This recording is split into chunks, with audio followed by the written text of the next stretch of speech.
Powering India. And let me go ahead and firstly invite our session moderator. We have with us Kaustubh Verma, Managing Director and Partner, Boston Consulting Group.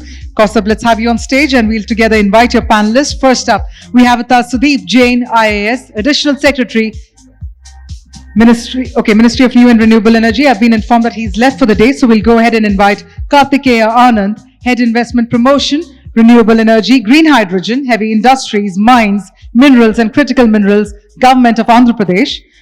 May I also please invite Subrahmanyam Pulipaka, Chief Executive Officer, National Solar Energy Federation of India and Vice Chair, Global Solar Council. And may I also further invite Mahesh, Kendhe, Managing Director, NTPC GE Power Services, to please come on stage. So if I could also please invite Mr. Mahesh Kendhe to also please come join in for the discussion.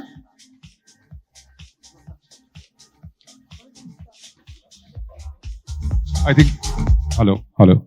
All right, great. Thank you so much. I think we will get started. And this one is a topic which has often been spoken about, that we will be 50% by capacity of renewable energy by 2030. And that means 500 gigawatt of renewable capacity. Now, with all due respect to the statement, it's not going to be a walk in the park. And there are a few reasons why I say that. I think fundamentally, right now, the renewable energy capacity is about 200 gigawatt. We have 6 more years to reach 500 gigawatt, which means roughly about 50 gigawatts on an annual basis going forward.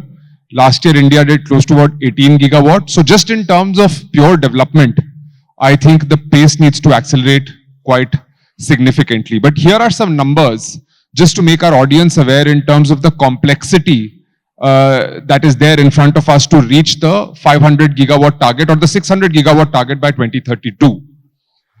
Purely in terms of storage, we will need close to about 78 gigawatt more of storage. The split between that is 47 gigawatt of BESS and 31 gigawatt of pumped hydro. So every time you talk about 500 gigawatt of RE, you need to talk about storage, and that I said is roughly around 78 gigawatt additionally. In addition to that, purely from a transmission perspective, we will need 191,000 of circuit kilometer of transmission lines.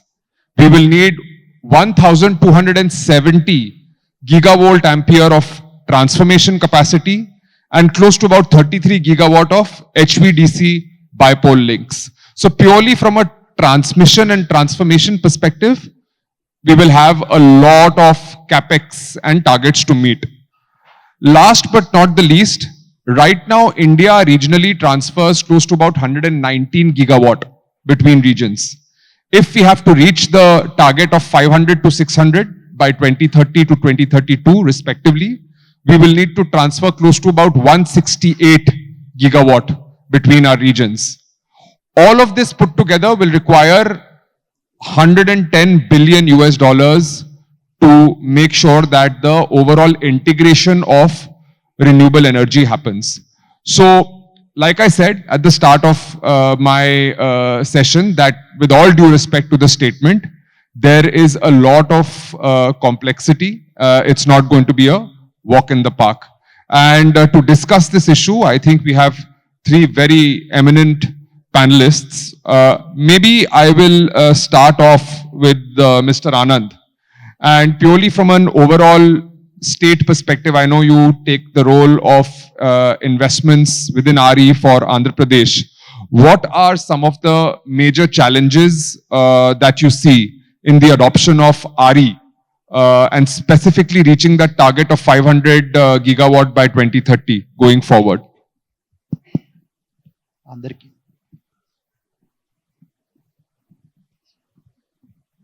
Andarki namaskaram. Very good afternoon to all. See, when you're talking about RE's 500 challenges, more than challenges, I can say opportunities also we have, but we have to, opportunities are can overcome the challenges here. So, especially state of Andhra Pradesh, I can say that like capital of energy, renewable energy, Andhra. The reason is, when you're talking about storage system, when you're talking about 78 gigawatts, a state contributes almost 47 gigawatt of PSPs identified, pumped storages. So which is more than 50% of national average, which you're talking about it. And out of that, 47, almost 43, most of that identified, 23 gigawatts already are started working on it. There are three developers were already working on 23 gigawatts in production. Maybe in the next 3 years, we're going to commence those things. Basically, we have to focus more on infrastructure development, how we can enhance that infrastructure development and in getting investments in terms of RE sector. When we're talking about RE net zero by 2070, but how far we are focusing on it? What is our vision on it? We have vision is clear. Are we going to executing it in the right way? So getting into this, so when you're talking about PSPs, so Adani is there, and where Rayalaseema region is more focused in PSPs and also battery storages also. Then getting in supporting, like before coming this session, I had a chance to meet one of the corporate industry person who wants to invest in a state. The moment he doesn't know about from which state I come from, he said, coming to your state is a problem. He said, you're asking about a challenge, and I asked why. The clearances, approvals and all this. In front of him, I spoke to our concerned people that there is a single window clearance within 21 days. We will give that assurance that we clear all that. You don't require to go behind each and every officials or departments. So for that, we have a corporation where corporation completely identify land bank, what is useful for their energy side, everything clearances, and also environmental clearances, and also community waste. Wherever the land is there, we need to get access for the people also. So all the clearances will be given, and once the developer comes, we will give approvals to the developer, and the GO should be given to the developer on the name, and everything is done by the like our corporations or department itself. So tell me which, I won't say other states are not doing it, but this is a very friendly and we're doing it. When we're talking about 43 gigawatts, and 27 already are working on it. So on 27 in the sense 45, more than 50% we are contributing on national average. So they said we are very supportive in terms of attracting investments. Like most of the European companies or Indian companies like Adani, Greenco and Jindal, they are investing in our state. So this is a way we are contributing, and also supporting from the multilateral banks, agencies like financial institutions, where finance is a problem for them, capital, bringing them capital from the crowd pulling, and also investment bankers from like Asian Development Bank, and all also hugely investing in all these things. Thank you. Hello. Yeah. Thank you so much. Maybe changing gears a little bit, like we had mentioned that, policy support is absolutely going to be critical. As we move ahead, India has already seen policies as far as renewable purchase obligations are concerned, or production-linked incentives are concerned, and those two, I think, are going fairly well. But if I were to come to you, Mr. Pulipaka, what are some of the policy unlocks that will be needed to drive the adoption of renewable energy even further in India's national grid? Thank you. Thank you very much, Kaustubh and Times Now for having me here. To sort of add on to the context you gave at the beginning of today's session, most of you are aware, yesterday officially we have crossed 200 gigawatt of installed capacity with respect to renewables. We did cross 200 gigawatt of non-fossils on 14th of September, but officially yesterday we have crossed on total renewable capacity base. Another site which is very welcoming is today's solar energy generation capacity. We have crossed 90 gigawatt. To achieve our target of 500 gigs by 2030, we still have 300 gigawatt more to cover in the next 6 years. To give you an idea, we are gonna install more renewables in the next 6 years than we did in the total power generation capacity in the first 60 years of our independence. So that is the quantum at which we are gonna add renewables. Now, policy and regulatory framework is actually backbone for accelerating any ecosystem. Especially now when we are graduating from a study 10 gigawatt, 15 gigawatt a year capacity addition to a 45 to 50 gigawatt capacity addition, which is accelerated growth, then we have to quickly graduate to that level of a highly specific and focused policy and regulatory interventions. From a solar federation point of view, I see three main key enablers that can accelerate our journey towards 2030 target. The first one is the action is now shifting to states. States will be now at the epicenter of our accelerated growth. I did have a privilege of lifetime of moderating the session of Honorable Andhra Chief Minister at RE Invest last month. I was amazed with his hold on the subject and how he envisages the state's growth as integrated clean energy hub. So that is a sign that many states now are going to be the epicenters for growth. In our initial growth trajectory of let's say now we are at 90, maybe 5-6 years down the lane from 2014, 2018, if you look at it, we saw Karnataka emerging as a hub spot, Gujarat emerging as a very good hub, then slowly Maharashtra, MP. Now in the second phase of our growth journey, we are looking at Uttar Pradesh. Andhra actually was a leader in the beginning. While this is a good sign, this is also a double-edged sword. Now, the problem we are envisaging and which we are also facing in a lot of issues that are in concurrent with our developers and also manufacturers is that there is little or less cohesion among states when it comes to specific policies. Electricity is a concurrent subject. By default, you have no choice. States have their own autonomicity. But if we can have a council which is in the same manner as a GST council for electricity or renewables, so that the council sits and decides, okay, this is going to be my cross subsidy surcharge, this is going to be my levy of tariff, this is going to be the way we treat renewables, then it will be very sort of comfortable and also streamlined for us to accelerate the uptake. Otherwise, we'll be stuck in paperwork and approvals and the bottlenecks. So one key enabler would be to streamline the execution of projects in state, which are going to be emerging as the key hubs, through a council which is at a central level, but will only take decisions from a holistic point of view. Second part, you also made a very interesting point when you're setting the context about how we're going to need more storage capacity to append our RE growth. Now, there's an interesting scenario today. We have transmission capacity. We are home to the world's largest high synchronized grid, and we're only going to increase our transmission capacity. Solar as a resource is only available during the day.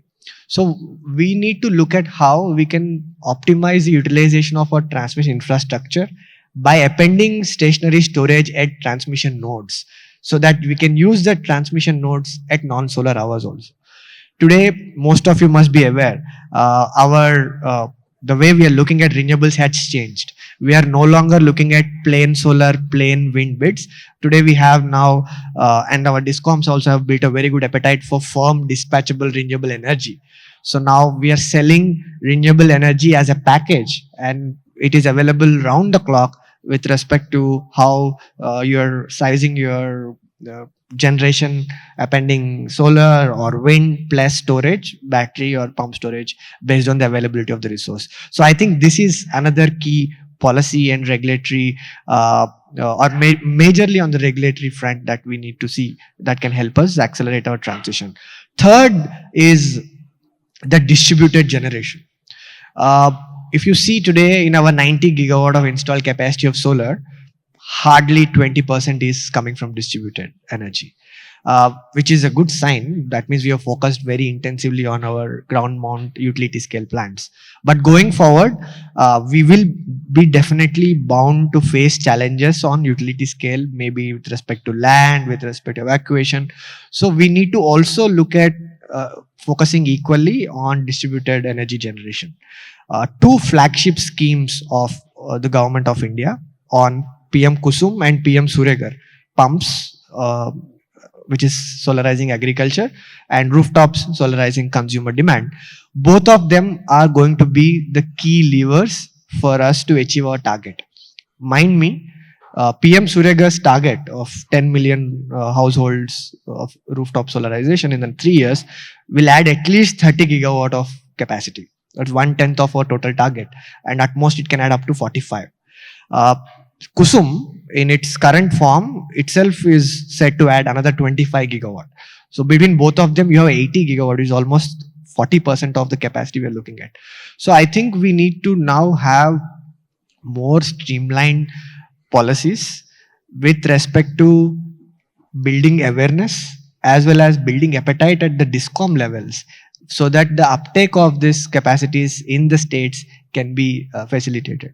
So these are my 3 key trends that I'm looking at that can help us get closer to our 2030 target. It is definitely difficult if you look at as a target, but if you look at on the implementation side, I'm very happy to say, like I said, we crossed 200 gigawatt of renewables, 105 gigawatt of renewables are in pipeline. So 305 is done. So we have 200 left to get the ball rolling.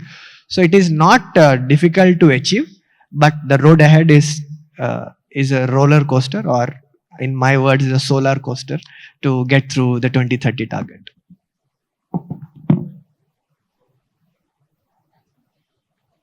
Yeah. So solar coaster is the phrase that we will go with for the rest of the panel discussion. But some fantastic points there. I think there are a few developers in the room as well. I think from their perspective, policy consistency also becomes a very, very important point. If you're bidding for a project or getting a PPA for the next 25 years, it's very important for the government, both central as well as state, to ensure that there is policy consistency in the path forward. I will now come to Mr. Kendhe to understand maybe 2 perspectives. One really is that can our grid be 100% RE based? Can we see that day, or will conventional power continue to have some hold in the grid? And second is, what technological innovations do we need to do in order to maximize the penetration of renewable power within India's grid? So, plain simple answer for the first question is yes. So, there was a study worldwide, forget about India, worldwide can wind, water and solar 100% support the energy requirements. And the study found out, yes, it is possible. With wind, there is enough wind, okay? There is enough solar radiation to power the world. And if you look at the requirement by 2050, what energy requirement the world is going to have versus these 3 sources, if we use, almost we have 30 times more potential to really harness from these 3 sources, so that wind, water and solar, we can completely power the world, forget about just India. It's only the question, how do we do it and implement it on the ground? Now coming to India, now we had the target of 175, now we have reached about 200, and we are marching ahead in terms of 500 gigawatts renewables into the grid. But the 2 challenges what we face is, how do we evacuate? We will implement the plant, solar systems or wind. How do we integrate once the evacuate and then the integrate into the grid? Okay. And there lies the challenges. Just on an overall level, if you look at it, we see the duck curve. If we are having a solar, and then the CA had done a study in terms of what is going to be the net energy requirement and how do we kind of support, how the grid is in a position to support. And then what we find is that there are not enough resources to really support the flexibility requirements of the grid to really integrate the renewables. Now, if you look at it, what are the sources that we have? We have coal thermal, which is the biggest source. Then we have a hydro, which is renewable. Also, it can kind of flex about 45 gigawatts or so. We have about gas, about 24 gigawatts, but is standard kind of operating about 14 gigawatt also with a lower PLF. So we have issue in terms of gas is a good source in terms of giving the flexibility, but unfortunately we are not having that luxury of having the gas. Second is the third one is the nuclear one, but that is also about 8 gigawatt and it's that can flex, but we have not been kind of using that for the flexibility. It can flex up to 50%, but still we are not using it. We are running it at more or less at a full load, but that's also limited. PSP, okay, we have about 3 gigawatt, which is operational. There are a lot in the plan, but I think the real situation, if we look at it, it's only 3 gigawatts. So we are left with only the coal, which can kind of support the flexibility requirement. And there, the solutions are there, which we can kind of lower the operating condition of the thermal unit to about 30% or so to really absorb the renewable generation during the day. So that they are on the grid, they're operating at a lower load and then kind of support the peak requirement in the evening as well. So, but what we see is that, so they say it's a complex issue in terms of the policies which are not in alignment with incentivizing this integration. Now, just for an example, okay, the regulation gives incentives for supporting the ramp up and ramp down. Okay. However, the requirement of ramp up and ramp down as per the study is very minuscule, which can potentially be taken care by the entire grid. But the requirement is of the running the thermal units at a technical minimum load, a lower technical minimum load than what we are running today. And there is unfortunately no incentive for it. Okay, the second thing is we know renewables, they are not in a position to support, they give the energy, but they are not in a position to support the war requirements or the your grid flexibility support. We have the policies which are kind of supporting the want compensation for the discoms, but there are no policies for giving the incentive for the GenCos to provide the war. Okay. So on the other side, when we are saying that there's a push for renewables, there are state policies which are kind of not encouraging higher generation of the renewables and putting it into the grid or net metering, etc. So there are some states which are giving, some states they are not giving. I think we need to kind of have a holistic approach and which is kind of consistent to really match the what end goal we are kind of trying to drive, and all the policies should kind of align in that direction. Thanks a lot, Mr. Kendhe. Maybe just one last reaction from all our panelists, just in terms of innovative financing. This is going to require, like I said, close to about 110 billion US by 2032, purely from a transmission perspective. And it will require multiple sources of funds to come together. But any thoughts? And being conscious that we just have 5 minutes left. So any reflections on the financing aspect? As you know that if your investments, you need to encourage all the bankers to where invest, and public-private partnerships you need to get, and climate bonds, sustainable investments from the side to get investments in terms of put in terms of renewable energy, and get all these multilateral agencies and also World Bank and Asian Development Bank, other banks, and crowdfunding. These are the ways where we can get funding for this RE. I mean, one key enabler, and I'm also very happy to note that in the budget, Honorable Finance Minister also has she has mentioned it.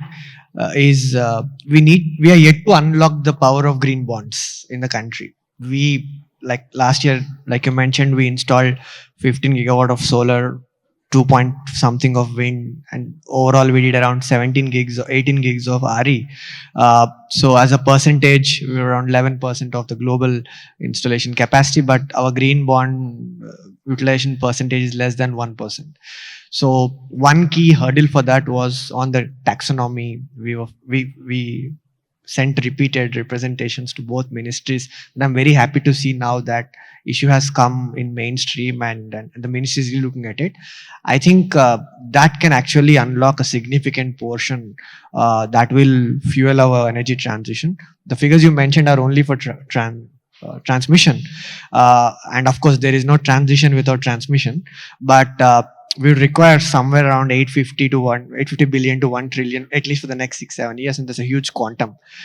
In the last 7 years, we were able to attract somewhere around 48 to 50 billion dollars worth of FDI, and we have to multiply that by 18-20 times. So I think green bonds is an operative word here now, and I'm hopeful that it'll unlock a segment that can give us affordable capital, not just in the IPP segment, but also in the merchant power, which is slowly picking up as we speak. I don't think finance should be an issue. What we should kind of try to focus is the revenue models. The revenue models, and try to reduce the risks in that. Finance will come. I don't think finance is an issue. But we need to really solve the problems of the revenue and the risk perception.